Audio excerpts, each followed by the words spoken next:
как я понимаю, нынешнюю власть беспокоит. Это и опять же, вот по вашим же сообщениям. ქართული მხარე გულისხმობ ბიზნესმენებს ღირსეულად მოქმედებენ. უნდობლობა არ არსებობს. ჩვენ სამივე ჯგუფში თითო დიპლომატი ჩავრთეთ, რომ გაუთვალისწინებელი შემთხვევისთვის ადგილზე იყოს ადამიანი, რომელსაც დიპლომატიური სტატუსი აქვს.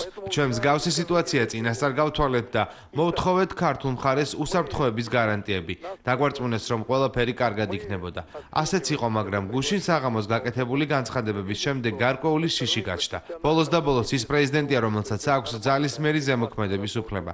მოქმედ ხელისუფლებას ისიც კი აწუხებს, რომ მას შეუძლია მთავრობის დათხოვნა. ასეთი შეურაცხმყოფელი განცხადებები ადამიანების მისამართით, რომლებიც მეღვინეობის საუკუნოვან კულტურას ემსახურებიან, უადგილო და უხერხულია. ამ ემოციური გამოხტომის შემდეგ განაცხადა ექსპერტების შესაძლო გამოწვევის შესახებ, მაგრამ მოგვიანებით შევიტყვე, რომ მისი უწმინდესობა ილია მეორე ჩვენს დელეგაციას შეხვდა, რის შემდეგაც სპეციალისტები დღეისთვის ჩანიშნულ ადგილებზე გაემგზავრებიან. Ვფიქრობ, პატრიარქის ამ ჟესტით გამოჩნდა, რომ არსებობენ ძალები, რომლებსაც ამ ემოციური მოვლენის შეჩერება შეუძლიათ.